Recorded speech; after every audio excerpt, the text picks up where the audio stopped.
29/8/2022 Hindu news റിവ്യൂയിലേക്ക് എല്ലാവർക്കും സ്വാഗതം. ആദ്യത്തെ ന്യൂസ് എന്ന് പറയുന്നത് Congress working committee endorse schedule Congress to elect its president on October 17 കോൺഗ്രസിൻ്റെ പ്രസിഡൻറ്റിനെ തിരഞ്ഞെടുക്കുകയാണ്. അപ്പോൾ ഗെഹ്ലോട്ടാണ് അവരുദ്ദേശിക്കുന്ന ആൾ എന്നാണ് പറയുന്നത്. അപ്പോൾ ഇതൊരു ക്രൂഷ്യൽ പീരീഡാണ് കോൺഗ്രസിന് ആരെ മുമ്പോട്ട് നയിക്കും എന്നുള്ളതിൻ്റെ ഒരു ഇമ്പോർട്ടൻ്റ് ആയിട്ടുള്ള കാര്യമാണ്. കാരണം ഇനിയുള്ള ലോക്സഭ ഇലക്ഷൻസിന് സ്ട്രോങ് ഓപ്പോസിഷൻ ആവണമെങ്കിൽ ഒരു ചേഞ്ച് വന്നേ പറ്റുമെന്നാണ് ഈ പറഞ്ഞ news. New data protection bill likely in budget session. ഇപ്പോൾ ന്യൂ ഡാറ്റ പ്രൊട്ടക്ഷൻ ബില്ല് വരികയാണ്. അതായത് ഡാറ്റ പ്രൊട്ടക്റ്റ് ചെയ്യാനുള്ള ഒരു ഇമ്പോർട്ടൻ്റ് ആയിട്ടുള്ള ഒരു കാര്യമാണ് ഇപ്പോൾ. കാരണം വെച്ചാൽ ടെക്നോളജീൻ്റെ അതുപോലെ തന്നെ ഒരുപാട് ഇൻ്റർഫേസസിലേക്കൂടെ നമ്മുടെ ഡാറ്റയെ കടത്തി വിടുന്നുണ്ട്. അതുകൊണ്ട് തന്നെ ഡാറ്റ പ്രൊട്ടക്ഷൻ എൻഷുർ ചെയ്യുക, പ്രൈവസി ഓഫ് ഡാറ്റ വളരെ വളരെ ഇമ്പോർട്ടൻ്റ് ആണ്. അപ്പോൾ അത് ന്യൂ ഡാറ്റ പ്രൊട്ടക്ഷൻ ബിൽ ഈ ബഡ്ജറ്റ് സെഷനിൽ അവതരിപ്പിക്കുമെന്നാണ് പറയുന്നത്. Draft of the revise data protection bill will be released for consultation soon with the government planning to present in its parliament during budget സെഷനിൽ പ്ലാൻ ചെയ്യുന്നു എന്നാണ് പറയുന്നത്. അടുത്ത വളരെ ഇമ്പോർട്ടൻ്റ് ആയിട്ടുള്ള ന്യൂസ് എന്ന് പറയുന്നത് India refers to Taiwan street മിലിറ്ററൈസേഷനാണ്. ഇപ്പോൾ തായ്വാൻ്റെ മിലിറ്ററൈസേഷനെ കുറിച്ച് ഇന്ത്യ ആദ്യമായാണ് കുറേ വർഷങ്ങൾക്ക് ശേഷം എടുത്തു പറയുന്നത്. കാരണം ഇന്ത്യ ഏക ചൈന പോളിസി എന്ന് പറഞ്ഞാൽ വൺ ചൈന പോളിസി ആക്സെപ്റ്റ് ചെയ്ത് നിൽക്കുന്ന ഒരു രാജ്യമാണ്. അതായത് തായ്വാനുമായിട്ട് ഔദ്യോഗികമായിട്ടുള്ള ഒരു റിലേഷൻഷിപ്പും ഇന്ത്യക്കില്ല. ഇന്ത്യ തായ്വാനെ ചൈനേൻ്റെ അധീനതയിലുള്ള ഒരു രാജ്യമായിട്ടാണ് കണക്കാക്കുന്നത്. ഒരുപാട് രാജ്യങ്ങൾ, ആകെ 193 UN നേഷൻസിൽ ആകെ 13 പേര് മാത്രമാണ് തായ്വാനായിട്ട് ഔദ്യോഗികമായിട്ടൊരു നടപടിയോ അല്ലെങ്കിൽ ഒരു ഔദ്യോഗികമായിട്ടൊരു ബന്ധമുള്ളൂ. ബാക്കി എല്ലാവർക്കും എന്താണുള്ളത്, ഏക China policy, one China policy പ്രകാരം ചൈനേൻ്റെ അധീനതയിലുള്ളൊരു സ്ഥലമായിട്ടാണ് കണക്കാക്കുന്നത്. അതുകൊണ്ട് തന്നെ എന്താണ്, ഒരു ഔദ്യോഗികമായിട്ടുള്ള റിലേഷൻഷിപ്പ് ഇല്ല. പക്ഷേ തായ്വാൻ ഇത്തവണ എടുത്തു പറഞ്ഞിരിക്കുകയാണ് ഇന്ത്യ. അതായത് US-ഉം ചൈനയും അതിൻ്റെ പേരിലൊരു തർക്കം ഉണ്ടാകുന്നൊരു സമയത്ത് നാൻസി പെലോസി എന്ന് പറഞ്ഞ സഭാ സ്പീക്കർ അവിടെ പോയതിനെ ചൊല്ലി ഉണ്ടായ പ്രശ്നമല്ലേ, ചൈനക്ക് ദേഷ്യം പിടിച്ച പ്രശ്നം മുമ്പോട്ട് കൊണ്ടുപോകുന്ന സമയത്ത് ഏക ചൈന പോളിസി എന്ന് പറയുന്നത് വളരെ ഇമ്പോർട്ടൻ്റ് ആയിട്ടുള്ളൊരു ഒരു ഫാക്റ്റാണതിൽ. അതുമായി ബന്ധപ്പെട്ട് വീണ്ടും ഇന്ത്യ കുറേ വർഷങ്ങൾക്ക് ശേഷം വീണ്ടും തായ്വാൻ എന്ന് പറഞ്ഞ് എടുത്തു പറഞ്ഞിരിക്കും. ശരിക്കും ചൈനേൻ്റെ ഭാഗമായിരിക്കുന്നത് തായ്വാനെ എടുത്തു പറയാൻ പാടില്ല എന്നാണ്. പക്ഷേ ഇത്തവണ വീണ്ടും തായ്വാൻ സ്ട്രൈറ്റ് മിലിറ്ററൈസ് ചെയ്യരുത് എന്ന രീതിയിൽ ഇന്ത്യ എടുത്തു പറഞ്ഞിരിക്കുകയാണ്. അതൊരു ഇമ്പോർട്ടൻ്റ് ആയിട്ടുള്ള കോൺസെപ്റ്റാണ്. ഏക ചൈന പോളിസി അല്ലെങ്കിൽ വൺ ചൈന പോളിസി എന്ന് പറയുന്നത് വളരെ ഇമ്പോർട്ടൻ്റ് ആണ്, എല്ലാവരും പഠിക്കേണ്ടതാണ് എക്സാം പോയിൻ്റ് ഓഫ് വ്യൂവിൽ. അതായത് Taiwan is considered as part of the Chinese republic and not as a separate independent country.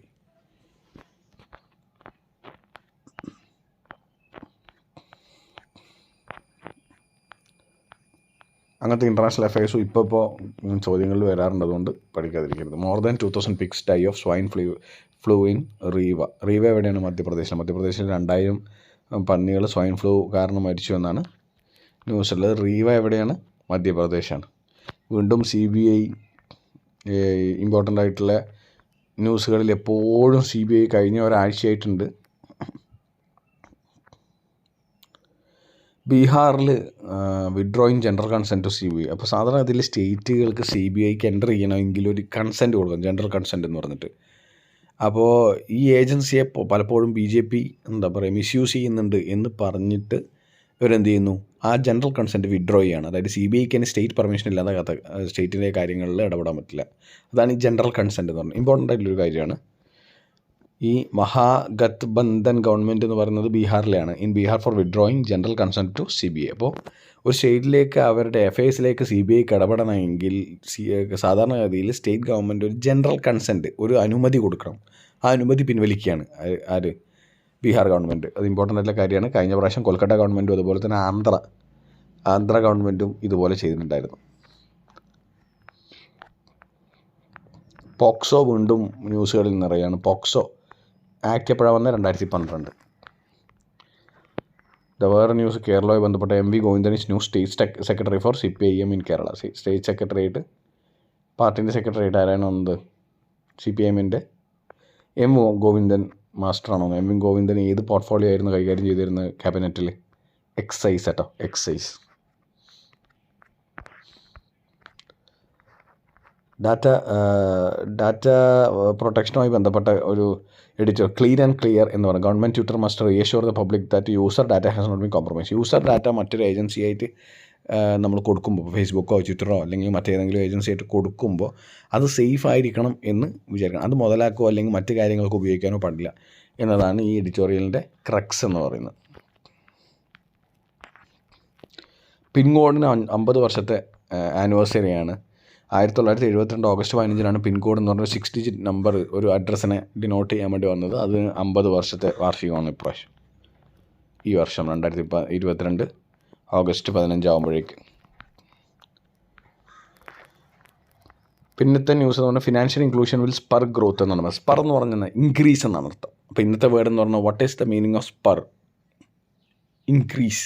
അപ്പോൾ ആ സെൻറ്റൻസായി വായിച്ചു നോക്കി. Financial inclusion will spur growth. Nirmala Sitharaman പറയുകയാണ് ഫിനാൻഷ്യൽ ഇൻക്ലൂഷൻ, അതായത് ഈ പറഞ്ഞ സാമ്പത്തികമായിട്ടുള്ള ഇൻസ്ട്രുമെൻസിലേക്കും അല്ലെങ്കിൽ ബാങ്കിങ് ഇടപാടിലേക്കും ആൾക്കാരെ ഇൻക്ലൂഡ് ചെയ്ത് ട്രാൻസാക്ഷൻസ് നടത്തി കഴിഞ്ഞാൽ എന്താ പറയുക, ഗ്രോത്ത് ഇൻക്രീസ് ചെയ്യുമെന്നാണ് പറഞ്ഞത്. കാരണം മുഖ്യധാര മേഖലയിലേക്ക് ഇവരെ കൊണ്ടുവന്ന് എന്താ പറയുക, ഒരു സ്റ്റെപ്പാണ്, എല്ലാ ഡെവലപ്മെൻറ്റിൻ്റെയും ബേസിക് സ്റ്റെപ്പാണെന്നാണ് ഈ ഫിനാൻഷ്യൽ ഇൻക്ലൂഷനെ കുറിച്ച് പറയുന്നത്. ഇപ്പോൾ ജൻധൻ യോജനയൊക്കെ അതുമായി ബന്ധപ്പെട്ട ഫിനാൻഷ്യൽ ഇൻക്ലൂഷനുമായി ബന്ധപ്പെട്ട മേജറായിട്ടുള്ള ഒരു എന്താ പറയുക സ്കീമാണ് ആൾക്കാരെ ബാങ്കിങ് മേഖലയിലേക്ക് കൊണ്ടുവരികയൊക്കെ ചെയ്യുന്നത്.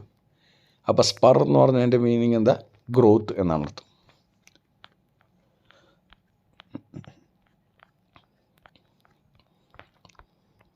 പിന്നെ ഇമ്പോർട്ടൻ്റ് ആയിട്ടുള്ള ന്യൂസ് എന്ന് വെച്ചാൽ Johnson and Johnson's talc based still on sale എന്നാണ്. ഇന്ത്യയിൽ അത് വീണ്ടും സെയിലുണ്ടെന്നാണ്. പക്ഷേ 2-3 വർഷം മുമ്പിൽ US-ലും കാനഡയിലൊക്കെ ഒഴിവാക്കിയ സാധനമാണ് ഇന്ത്യയിൽ വീണ്ടും സാധനമായിട്ടുള്ളത്, സെയിലായിട്ടുള്ളത്. അത് ശരിക്കും പറഞ്ഞ ഒരു അലാമിങ് ആയിട്ടുള്ള കാര്യം. കാരണം ഇവിടുത്തെ റെഗുലേറ്റേഴ്സ് അതിനെക്കുറിച്ച് ആലോചിക്കുന്നില്ല എന്നല്ല അർത്ഥം.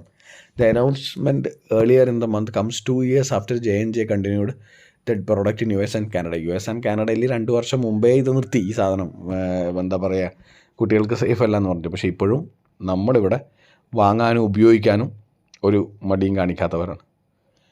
The National Commission of Protection for Child Rights has raised questions with the drug regulator over the lack of uniformity in the testing methods of detecting the presence of formaldehyde and asbestos in J&J-based shampoo and talcum powder. Johnson and ജോൺസൻ്റെ talcum പൗഡറിലും അതുപോലെ തന്നെ ഷാമ്പൂലും ഫോർമാലിഡിഹൈഡും ആസ്ബെറ്റോസും ഉണ്ട് എന്നാണ് പറയുന്നത്. ഇത്ര alarming ആയിട്ടുള്ള news തന്നെയാണ്, എല്ലാവരും അവെയർ ആവേണ്ട കാര്യമാണ്.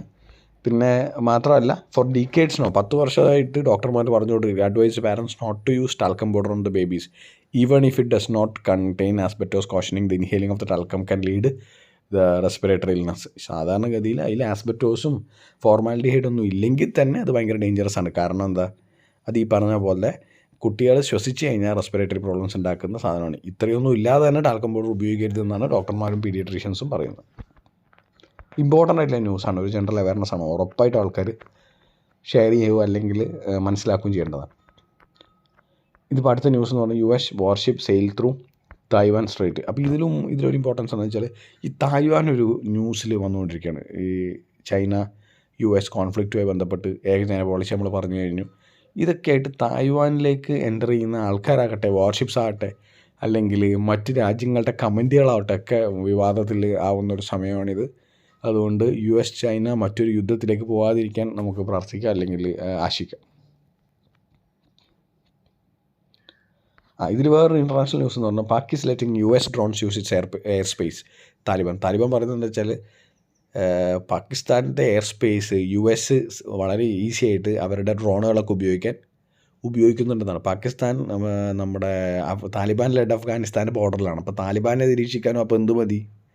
പാകിസ്ഥാൻ്റെ എയർ സ്പേസ് മതി. കാരണം പാകിസ്ഥാൻ്റെ എയർ സ്പേസിലേക്കൂടെ വളരെ ഈസി ആയിട്ട് സ്വാതന്ത്ര്യത്തോടെ ആരുടെ ഡ്രോണുകളാണ് പറക്കുന്നത്?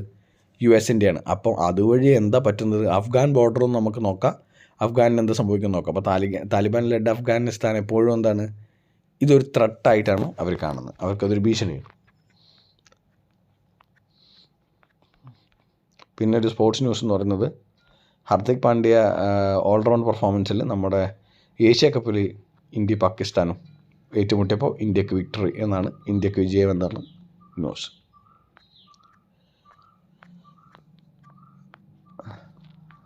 അപ്പോൾ ഇത്രയാണ് ഇന്നത്തെ ന്യൂസ് എന്ന് പറയുന്നത്. എല്ലാവർക്കും ഈ റിവ്യൂ ഇഷ്ടപ്പെടുന്നു എന്ന് വിചാരിക്കുന്നു. നമുക്ക് ഒരുപാട് ന്യൂസ് ഇപ്പോൾ ഏകദേശം 10-12 ദിവസമായി, 2 ആഴ്ചയോളമായി നമ്മളിത് കവർ ചെയ്ത് വരുന്നത്. അപ്പോൾ എല്ലാവരും ലൈക്ക് ചെയ്യുക, ഷെയർ ചെയ്യുക, സബ്സ്ക്രൈബ് ചെയ്യുക. അതുപോലെ തന്നെ എല്ലാവരും അവരവരെ നല്ലോണം ശ്രദ്ധിക്കുക. Take care and good bye.